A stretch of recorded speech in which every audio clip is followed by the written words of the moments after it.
안녕하세요. 저는 대구광역시교육청 산업보건의로 활동하고 있는 영남대학교 의과대학 박철용입니다. 이번 시간에는 학교급식 종사자로 신규 채용되신 분들을 대상으로 근골격계 질환의 예방에 대한 주제로 15분간 강의를 하겠습니다.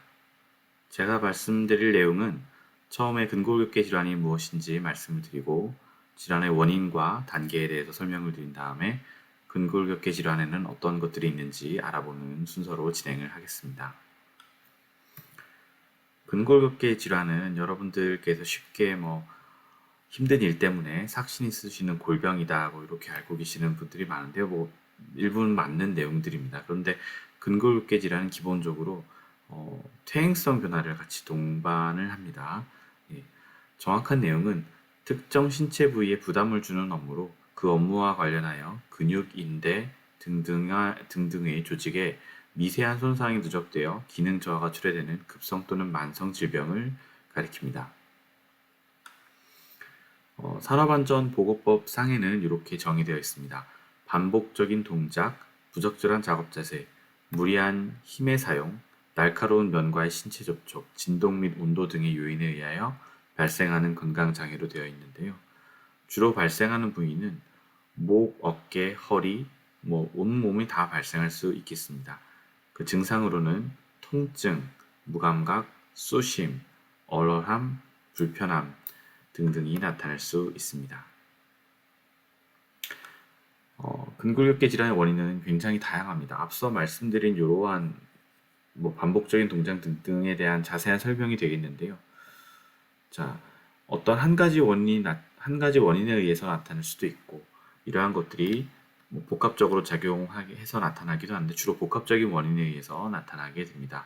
제일 많은 것은 반복적인 동작이나 무리하게 힘을 사용하는 경우, 부자연스러운 자세를 취할 때, 한 자세로 오랫동안 있을 때, 그리고 작업자가 과거 병력이 있거나 흡연, 비만, 피로로 인해 발생하기도 하고, 또 직장 내 어떤 스트레스와도 연관되어 있다고도 합니다. 좀 더 자세하게 말씀드리면은 여러분들께서 일할 때 반복적으로 조리도구를 이렇게 움직인다든지 무리하게 쌀포대를 들면서 힘을 사용할 경우, 그리고 계속 쪼그려 앉아 있는 자세 또는 계속 서 있던 자세, 이런 경우가 누적되는 경우에는 근골격계 질환의 원인이 될 수가 있습니다. 또 신규 채용되신 분들 중에서 예전부터 허리가 안 좋았거나 아니면 예전부터 무릎이 안 좋았거나 이런 분들은 이런 근골격계 질환에 더 쉽게 노출이 되는 거겠죠. 자, 그래서 저희가 어떻게 해보냐면 일반적으로 부적절한 자세로 작업을 하거나 갑작스럽게 물건을 들어 올리면서 무리하게 힘을 주다가 발생하게 됩니다. 그리고 관절을 이용하는 동작의 반복 또는 휴식이 부족한 경우에도 원인이 되기도 합니다. 자, 지금 보시는 동작들은 여러분들이 이제 일하시게 될 급식실 종사자분들의 일하는 모습을 사진을 찍어 놓은 건데요. 여기 이제 배식을 하시는 분인데 계속 반복적으로 이렇게 식판에 밥을 퍼서 이렇게 하는 반복적인 동작을 하고 계시고요. 이분 보시면 큰 솥에다가 이렇게 비우는 동작인 것 같은데 허리가 상당히 굽어 있죠. 무리가 되는 동작일 거고요. 이것도 이제 설거지를 하는 동작이신데 반복적으로 계속 이렇게 씻는 동작들, 그리고 이제 학생들이 먹고 간 요 식탁 테이블을 정리하는 이런 동작도 반복적인 동작으로 볼 수 있겠습니다. 다른 장면을 한번 볼까요? 이분은 지금 전을 부치고 계신데 전 굉장히 많이 붙이겠죠. 이게 대량으로 배식하다 보면 여러분들도 이제 그렇게 근무를 하시게 될 건데 계속 이거 뒤집고 또 한 분은 계속 놓고 이런 동작을 계속 반복하게 됩니다. 반복 동작만 있을까요? 이분 작업 자세를 한번 볼까요? 좀 이렇게 구부정하시죠, 그렇죠? 아마 작업대가 이분 키에 비해서 좀 낮은 것 같은데 만약에 여러분들께서 그 급식실에 근무하실 때 이런 작업대나 이런 게 되게 표준화가 되어 있긴 합니다만 어떤 분들은 키가 크고 어떤 분들은 키가 작아요. 그러면은 그 신체에 맞게 자신이 편한 상태로 높이를 조절해야 됩니다. 발판을 쓸 수도 있을 것 같고 또 이러한 작업대를 가능하다면 높이를 높이거나 낮추거나 그런 절차가 필요할 수도 있습니다. 쌀을 씻는 동작에서 펄이 굉장히 부자연스럽게 굽어 있죠. 이분도 국솥을 하는데 어깨를 이렇게 많이 올려서 작업하는 그런 동작입니다. 자, 조리하는 과정인데 야채를 다듬고 써는 동작들. 뭐 대부분 이제 가정주부분들이나 오래 일하신 분들, 뭐 저게 뭐 힘드냐 이렇게 얘기할 수 있는데 손으로 칼을 이렇게 움켜쥔 상태에서 반복적으로 이렇게 썰고 써는 동작들을 하다 보면은 무리가 됩니다. 특히나 힘을 주어서 반복적으로 하다 보면은 이게 손가락 그리고 손목, 손 이렇게 무리가 되는 동작이 맞습니다. 무 같은 또 특히나 이렇게 힘을 줘서 이렇게 썰어야 되는 무채를 써는 이런 동작들은 반복 작업도 되면서 또 계속 이렇게 손가락에 힘을 줘야 되는 동작들이 이런 위험 요인, 근골격계 질환의 위험 요인으로 작용하고요. 또 뭐가 있을까요? 칼을 쓰니까 다칠 수 있는 그런 안전사고의 위험도 항상 상주하고 있습니다.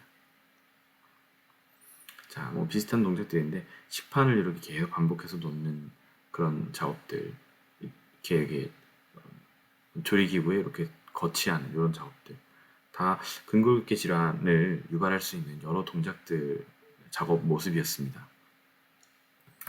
자, 앞서 보신 이런 동작들이 반복되고 오래 종사하신 분들은 거의 다 정도의 차이는 있겠습니다만 근골격계 질환을 호소하고 계십니다. 그러면은 이러한 근골격계 질환의 어떠한 단계를 거쳐서 진행이 되는지 한번 살펴보겠습니다. 크게 세 단계로 나눠집니다. 1단계. 예, 1단계에서는 흔하게 이렇게 좀 무리하면 나타날 수 있는 그런 정도라고 보실 수 있으세요. 작업 시간 동안에는 좀 아파요. 피로하시고. 그런데 하루 쉬시거나 며칠 휴식, 주말 동안 좀 쉬시고 나면은 증상이 사라집니다. 그렇기 때문에 일하시는데 그렇게 지장은 없어요. 대부분의 분들은 뭐 1단계 정도 뭐 오더라도 그냥 좀 회복이 가능하니까 그렇게 불편함을 호소하시거나 그런 분들은 잘 없습니다. 그런데 이게 이제 좀 더 심해지고 이러한 피로감이나 손상이 누적되다 보면은 2단계로 진행이 되는데 2단계부터는 작업 이제 일 시작하면서부터 점점 아프기 시작해요. 작업 시간 초기부터 발생하고 이게 하룻밤이 지나고 그 다음 날이 되어도 통증이 계속됩니다. 주말에 쉬고 왔는데도 조금 뻐근하고 아픈 게 남아있게 되는 거죠. 그리고 좀 심해지기 때문에 통증 때문에 밤에 잠에 수면의 방해도 있을 수 있습니다. 작업 수행 능력이 좀 일부 저하가 있어요. 그리고 이런 증상이 한 하루 이틀 가는 게 아니라 몇 주 또는 몇 달까지도 지속이 됩니다. 자, 이 상태에서 계속적으로 이렇게 근골격계 질환이 악화되다 보면 3단계가 되는데 3단계는 쉴 때도 아파요. 휴식을 취할 때 통증을 느끼게 되며 반복되는 움직임이 없을 때에도 쉽게 말씀드리면 가만히 있어도 이제 계속 아프신 거죠. 그렇다 보니까 잠도 못 주무세요. 수면 방해가 더욱 커지면서 낮 동안 가벼운 작업을 하시는데도 통증이 유발되게 됩니다. 그리고 다른 일에도 뭐 업무하시는 거 이외의 일에도 어려움을 겪게 되며 이 상태가 수년간 지속될 수 있습니다. 자, 여러분들 보통 이런 단계를 뭐 이렇게 딱 칼로 자르듯이 이 정도면 1단계입니다, 2단계입니다 그렇게 말씀드리긴 어렵지만 일반적으로 이렇게 단계를 거친했을 때 어떤 단계에서 저희가 이렇게 중재가 들어가거나 치료가 필요할까요? 제가 보기에는 한 1단계와 2단계 사이에서 정도면은 진료를 보시고 일단 적절한 중재가 필요하다고 생각됩니다. 개인차가 있기 때문에 어떤 분들은 뭐 1단계만 돼도 병원에 막 가셔가지고 막 증상 호소하시고 진료를 보시고 하는 분도 있는 반면에 3단계씩 돼도 그러려니 무더니 뭐 아픈 거 참고 계신 분들이 있어요. 그러면 안 됩니다. 좀 뭐 과하더라도 차라리 1단계 정도 별로 아프시지 않더라도 병원에 가셔서 증상을 호소하시고 진료를 보시는 분들이 차라리 낫다는 생각을 저는 합니다. 그래서 여러분들 뒤에도 말씀드리겠지만 뭔가 증상이 있고 아프시면은 반드시 진료를 보셔야 돼요. 이 단계에 잘 보시고 본인이 어느 정도 아프다 그러면은 바로 이렇게 중재가 될 수 있는 그런 절차를 진행하시기 바랍니다. 근골격계 질환은 굉장히 다양합니다. 뭐 우리 신체 부위 모든 부분이 근골격계죠. 뼈와 근육이 이루어져 있습니다. 그래서 모든 부위에서 뭐 인대 같은 거죠. 인대에 염증이 올 수 있고 관절염도 올 수 있고 근육통도 올 수 있고 흔히 삐었다고 하는 염좌 모든 부위에서 이러한 기본적인 제일 흔한 근골격계 질환이 다 올 수 있습니다. 부위별로 살펴봤을 때는 저희가 척추라고 해서 허리만 생각하시는 사실은 목부터 요 꼬리뼈까지 그게 하나의 일자의 그 척추라고 부르는 그런 신체 조직인데 목, 허리 이런데 흔히 말씀하시는 디스크가 올 수 있죠. 추간 반탈출혈이 올 수 있고 척추관 협착도 올 수 있습니다. 자, 디스크 증상이 해당 부위만 아픈 게 아니라 거기서 이렇게 분지하는 신경계가 돌리다 보면은 신경계 통증이 와요. 그래서 어떤 분들은 몇 년간 다리가 저리고 뭐 허벅지 이렇게 근육이 당기고 해서 갔더니 알고 봤더니 디스크였다. 이런 얘기들 많이 들으셨을 거예요. 자, 어깨 부분.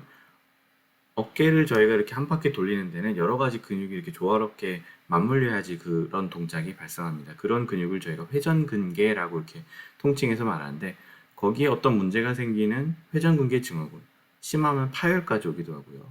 또 초음파 이런 거 찍어보면은 연세 있으신 분들은 이렇게 석회가 껴있는 분들도 있고 50견도 올 수 있고요.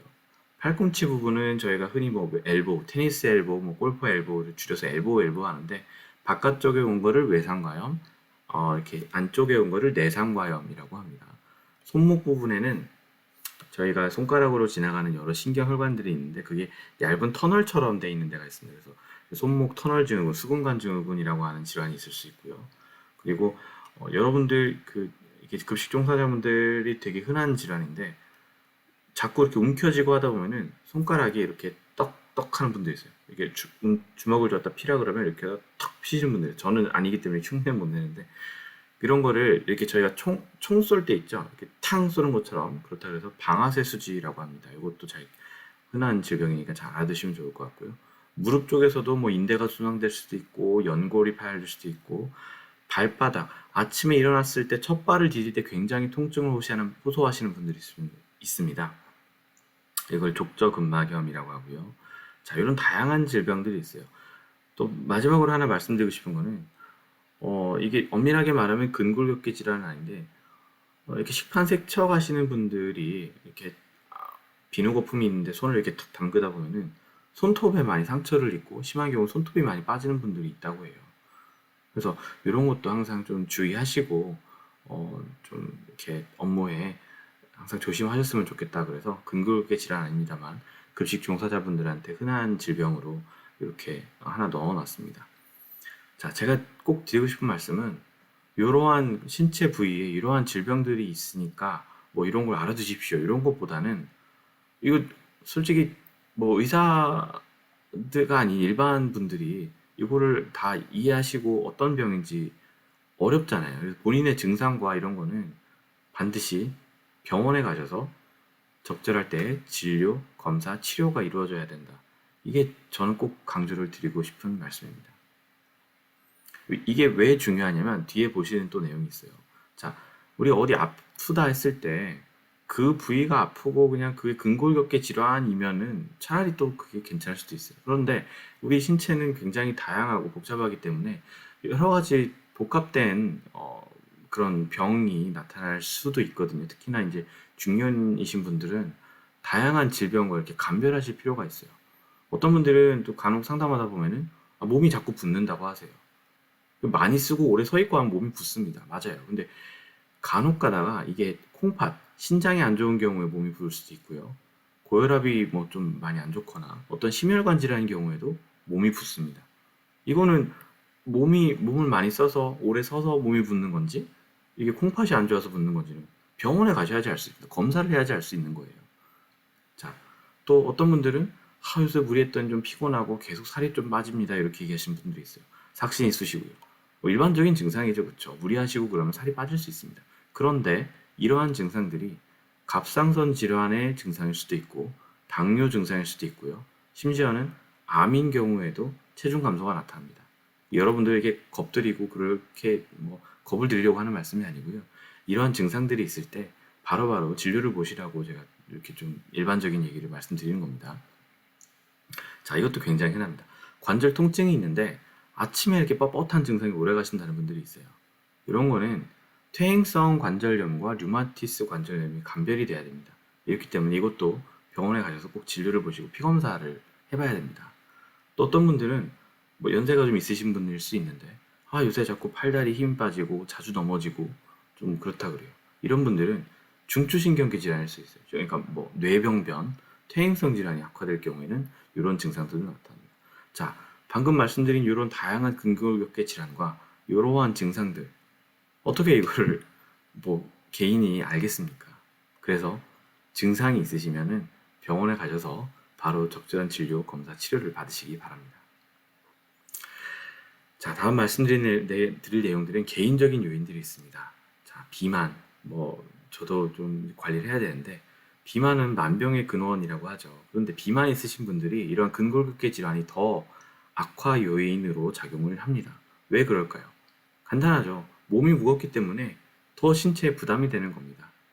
관절은 이렇게 무게를 지탱하는데 이게 계속 부하가 걸리는 거예요. 쉽게 말씀드려서 일반 체중보다 20kg가 더 나가는 분들이 있다고 생각해보죠.